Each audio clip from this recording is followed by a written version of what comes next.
Lou a oublié sa tête. Texte de Denis Baronnet et illustration de Gaëtan Dorémus.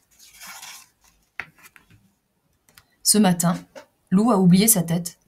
Mais la question c'est où? Tout le monde le lui demande d'ailleurs. Où? Où?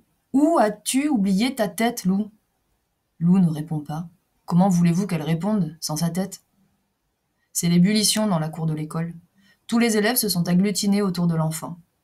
Sofiane, un animateur paniqué, va toquer à la porte du bureau de Madame Vercuisse, la directrice, pour la prévenir. « Madame la directrice, vous devriez venir voir. Il y a un problème avec la petite Lou. Elle a oublié sa tête. »« Qu'est-ce que c'est que cette histoire ?» dit Madame Vercuisse. Les sourcils froncés, elle traverse la cour à la suite de Sofiane. Chloé, la meilleure copine de Lou, vient vers elle et lui dit « Madame, Lou a oublié sa tête. »« Je sais, répond Madame Vercuisse. Elle oublie souvent ses affaires, reprend Chloé, et la semaine dernière, elle a même oublié son cartable, et la maîtresse lui a dit qu'un jour, elle oublierait sa tête, et ben voilà. Qu'est-ce que c'est que cette histoire se demande encore une fois tout haut Madame Vercuisse en se dirigeant vers l'attroupement. Elle écarte les enfants en tapant dans ses mains. « Allez, allez, allez les enfants, de l'air, de l'air !» Elle s'arrête net en voyant Lou, debout, avec son cartable sur son dos, mais sans sa tête sur son cou.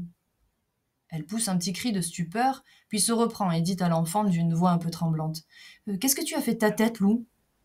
Évidemment, Lou ne répond pas. Et c'est à ce moment que la sonnerie retentit. Alors, rompant le cercle des curieux, Lou traverse la cour d'un pas décidé, et tout le monde la suit en cortège ébahi.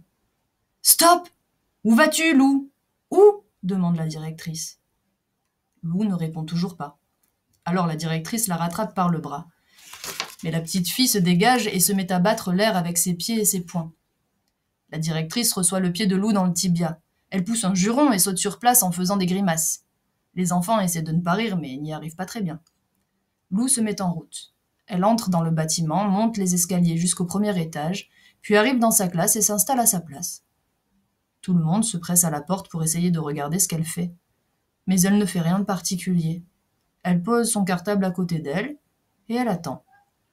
La directrice, en boitillant, part s'enfermer dans son bureau. Elle appelle les parents. Ils sont sur répondeur.